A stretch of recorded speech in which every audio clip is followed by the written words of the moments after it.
Merhaba sevgili hanımlar, değerli takipçilerim. Ayşe'den Örgüleri YouTube kanalıma hoş geldiniz. Şöyle gördüğünüz gibi Alize inşallah karşınızdayım. Simli bir ip kullanıyorum.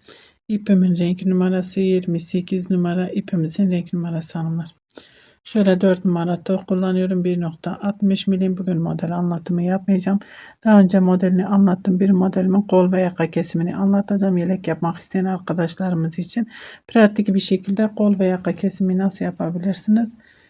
Onu anlatacağım. Bu şahane modelimin kol ve yaka kesimini anlatacağım hanımlar. Siz bu modelin kurulumu videosunu izlemediyseniz linkini bu videomun açıklama kısmına bırakacağım. Oradan tıklayarak izleyebilirsiniz. Modelimi nasıl kurdum, nasıl ilerledim. Ondan sonra kol ve yaka kesimini izleyebilirsiniz.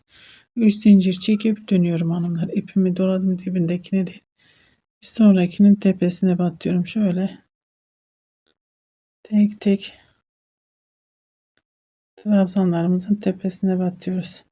Buradaki zincirin altından giriyorum. 1 2 tane trabzan. Şöyle ipimi doluyorum. Buradaki sık iğnenin içine batıyorum. Şöyle bir trabzan. İpimi doluyorum.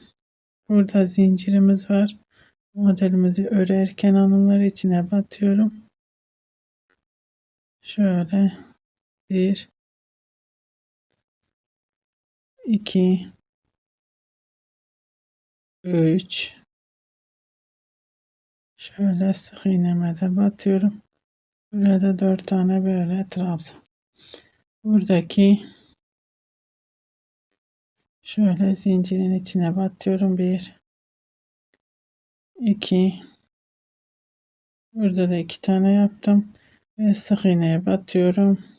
3 trabzan yapıyorum. İpimi doladım dediğim gibi. Şöyle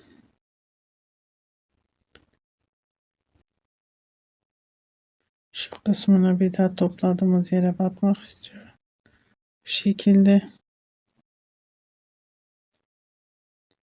1 2 3 buradaki sık iğneye batıyorum.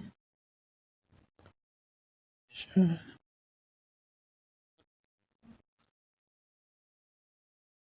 4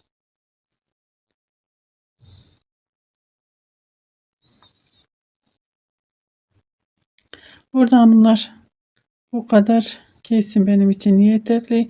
Küçük bir parçada model anlattım. Parçamın üstüne kurduğum için 1 2 3 4 5 tanesi zaten şöyle şu trabzanımızı devam ettireceğiz. Diğeri de kol altı olarak siz düşünün. Siz daha büyük yelek yaptığınız zaman daha yapacağınız kişinin kilosuna göre onu uzatabiliyorsunuz.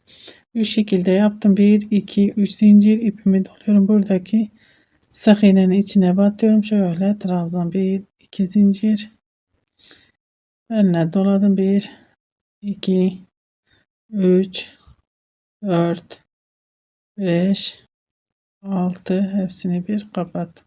Buradaki zincirin altından giriyorum. Sık iğne 1 2 3 zincir ve normal olarak modelimi örmeye devam ediyorum. Şimdi yakaya kadar örmeye devam edelim. Yakaya gelince beraber kesmeye başlayacağız.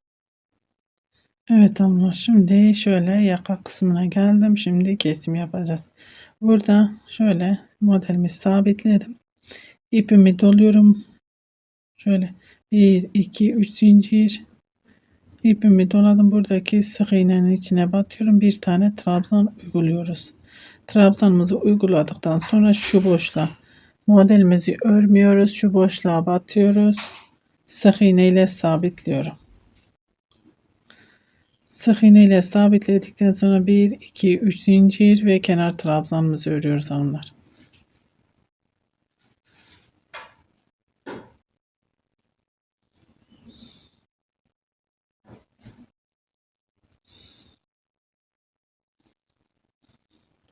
Bir 2 3 zincir ve dönüyoruz. İpimi doladım, dibindekine değil bir sonrakine batıyorum. Şöyle trabzan.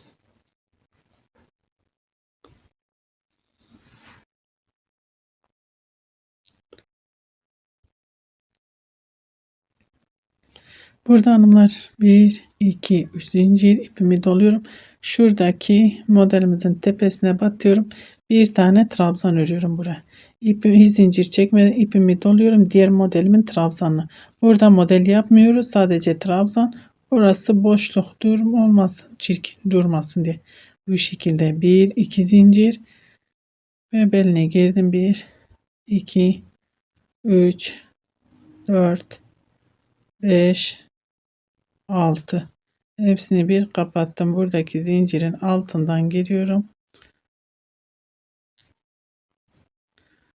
Şöyle sık iğne ile sabitliyoruz. Bakın bu modelimizi de şöyle ilk modelimizi kesmiş olduk. 1, 2, 3 zincir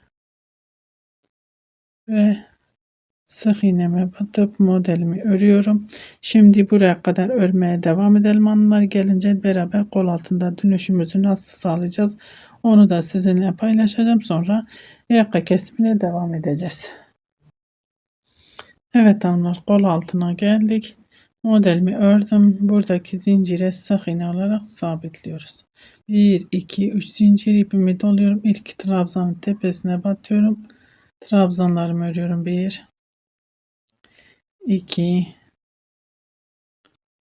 3, 4 ve 5. 1, 2, 3 zincir ve dönüyorum. Burada artık herhangi bir işlemimiz yok hanımlar. Burası bizim kol altı oyuntumuz oluyor.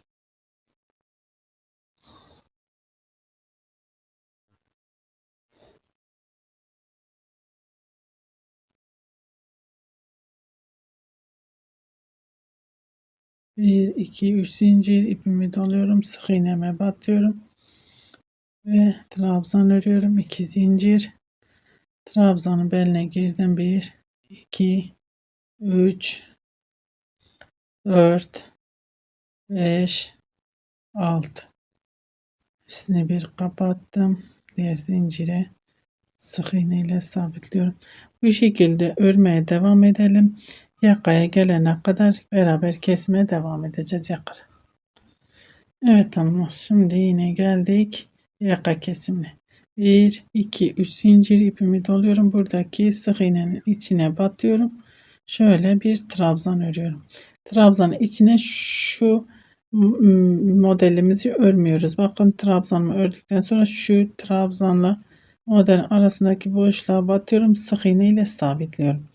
Buraya 1, 2, 3 zincir ve kenar trabzanımızı örüyoruz. İlk kesimde yaptığımızın aynısını burada da uyguluyoruz hanımlar.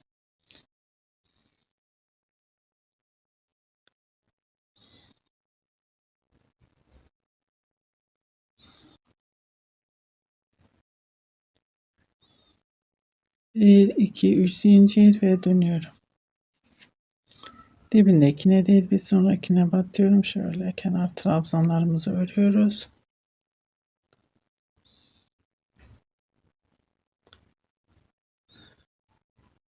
Evet hanımlar, bakın.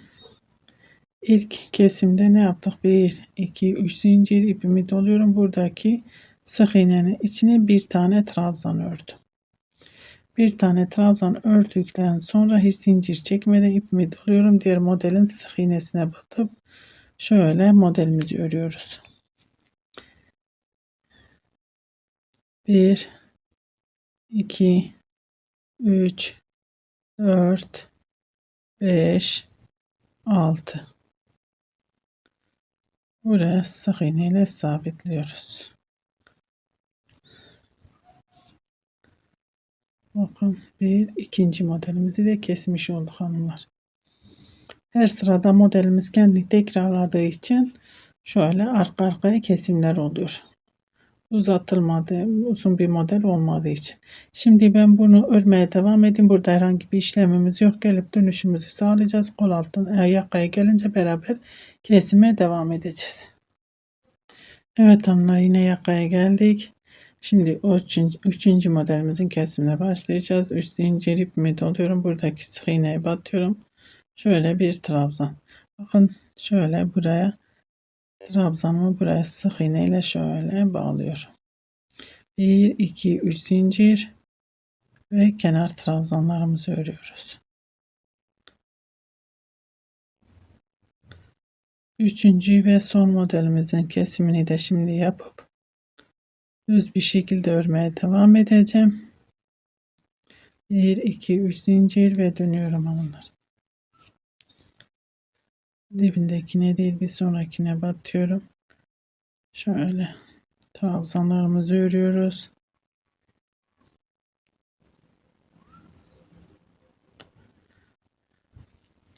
Bir, iki, üç zincir ipimi doluyorum. Bakın buradaki sık iğnenin içine batıyorum. Trabzan ipimi doluyorum. Bir zincir çekmeden diğer modele geçiyorum. Burada kesimimizi bitirmiş olduk. Artık kesim yapmayacağım hanımlar. Şöyle gördüğünüz gibi bakın zaten 3 tane modelimiz kaldı. 1 2 zincir 1 2 3 4 5 6 hepsini bir kapatıyorum. Şimdi örmeye devam edeceğim. Burada dönüşümüzü sağlayacağız. Buraya gelince yine beraber devam edeceğiz. Düz bir şekilde nasıl örmeye devam edeceğiz onu göstereceğim size. Evet hanımlar, yakaya geldik. Şöyle modelimi ördüm. Buradaki boşluğa şöyle batıyorum. Sık iğne ile buraya sabitliyorum bunu. 1 2 3 zincir ipimi doluyorum ve kenar trabzanlarımı örüyorum.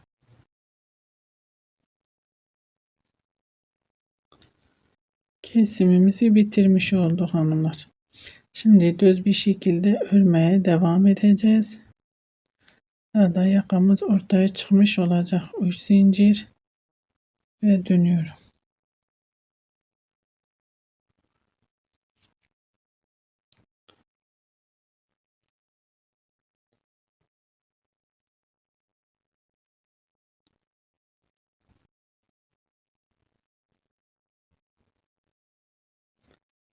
Bir, iki, üç zincir ipimi doluyorum. Bakın buradaki sık iğnenin içine batıyorum. Şöyle trabzan. 2 zincir trabzanın beline giriyorum. Modelimi tam olarak örmeye devam ediyorum. 2, 3, 4, 5, 6.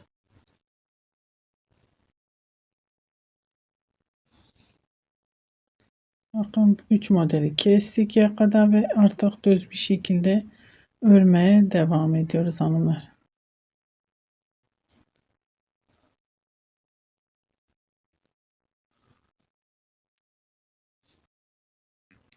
Artık herhangi bir işlemimiz yok.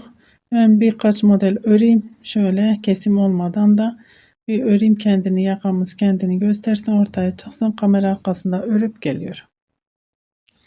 Evet hanımlar, şöyle gördüğünüz gibi yakamı ilerlettim. Gördüğünüz gibi gerçekten çok güzel bir yaka ve kol altı kesimi oldu.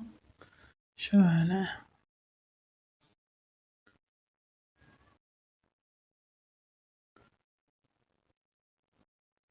Evet hanımlar, umarım anlatabilmişimdir. Beni tercih edip izlediğiniz için teşekkür ederim. Bir dahaki videomuzda görüşmek üzere. Hoşça kalın.